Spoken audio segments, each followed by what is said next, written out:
Passport আছে, বিদেশ যেতে চান, কাজের সুযোগও আছে, তাহলে এখনই সুযোগ। প্রবাসী কল্যাণ ব্যাংক দিচ্ছে 8% সুদে জামানত ছাড়াই হুম? আপনাকে 8% ঋণ দিতেছে প্রবাসী কল্যাণ ব্যাংক। এরকম সুন্দর একটা বিজ্ঞাপন দেখলাম। তো এত সহজ না। যেরকম বিজ্ঞাপন ওনারা দেয়, ওনারা যেসব কথা বলে এত সহজ না লোনটা। 8% সুদে প্রবাসী কল্যাণ ব্যাংক থেকে লোন দিতেছে। আপনার কাজের সুযোগ আছে, পাসপোর্ট আছে, ভিসা আছে, কিন্তু আপনি যান না লোন নিতে। দেখেন কি ঝামেলাটা হয় এবং কি কতদিন লাগে। ওনারা তো সুন্দর করে একটা বিজ্ঞাপন দিয়ে দিছে, প্রবাসী কল্যাণ ব্যাংক থেকে গেলেই জামানত ছাড়া 8% সুদে আপনাকে লোন দিবে। কিন্তু যান না আপনার লোন নিতে। আপনি যান না, ওটার ভুক্তভোগী আমি নিজে, প্রমাণসহ। ময়মনসিংহ যখন আমি প্রবাসী কল্যাণ ব্যাংকে যাই, তখন আমাকে সত্যায়িত দিতে হবে, ব্যাংকে চেক দিতে হবে, জামানত দিতে হবে। আমার কেউ নাই, আমি গরিব মানুষ।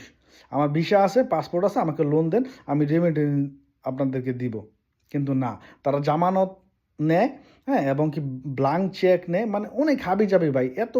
এগুলা এগুলা করে আপনার ফর্মালিটি মেনটেন করে আপনার ভিসার মেয়াদই শেষ হবে।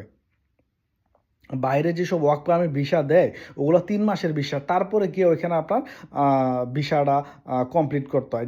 প্রথমে যে ভিসাটা দেয় ওটা টেম্পোরারি ভিসা, 2 মাসে 3 মাসে থাকে। তারপরে গিয়ে আপনার ওয়ার্ক পারমিট লাগে। বুঝতে পারছেন? ওনারা যেসব প্রবাসী কল্যাণ ব্যাংকে যে 8% সুদে জামানত ছাড়া যে বিজ্ঞাপনটা একটু আগে দিল, ঠিক আছে? এটা নিয়ে আমি কথা বলতেছি। এত সহজ না।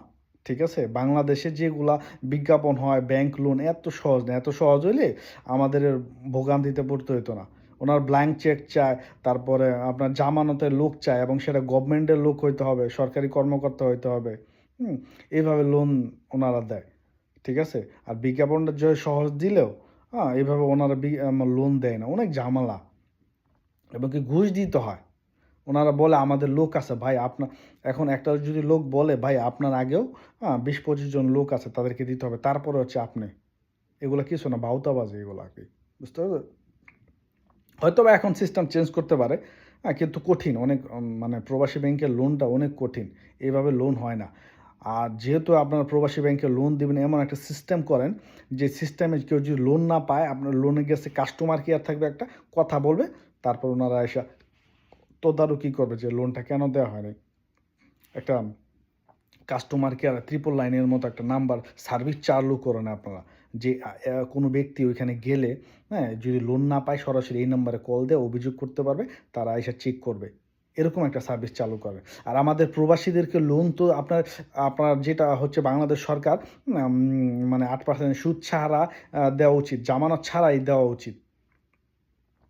আমাকে লোন দেয় নাই, তারপরে তো আমি বাংলাদেশ মানে হুন্ডিতে কোনো টাকা পাঠাই না। আমি তারপরে আমি কি বলে আমি ব্যাংকে টাকা পাঠাই। ওটা প্রমাণ সহ আমার ডকুমেন্ট আছে। আমি মিথ্যা কথা বলি না, আমার ডকুমেন্ট আছে ভাই। আমি যে বাংলাদেশ সরকারে, হ্যাঁ, টাকা পাঠাই, ওটা আমি যে ইসলামী ব্যাংকে টাকা পাঠাই আমি, হ্যাঁ, ওটা আমার ডকুমেন্টই আছে। বুঝতে পারছেন? তো বাংলাদেশ সরকার যে রুলস অ্যান্ড অনেকগুলো শিথিল করতে হবে প্রবাসীদের জন্য। যেহেতু প্রবাসে থাকি, তাই প্রবাসী নিয়ে কথা বলতে হবে আমার। ঠিক আছে? আর না হইলে আমি কথা বলতাম না। ঠিক আছে? ভিডিওটা দেখে আমার মানে একটু হইলো যে এটা নিয়ে দুটো কথা বলি। ঠিক আছে? নিজের মতামত প্রকাশ করার স্বাধীনতা আছে। ঠিক আছে? আরও সিস্টেমটা শিথিল করতে হবে। আর এত বছর রেমিটেন্স পাঠাই, কই কোনো পুরস্কার বা গিফট তো পাই নাই। আমরা চাই যে এয়ারপোর্টে আমাদের একটু সম্মান দেওয়া হোক, রেসপেক্ট দেওয়া হোক। That's it. আর কিছু লাগে না। ধন্যবাদ সবাইকে।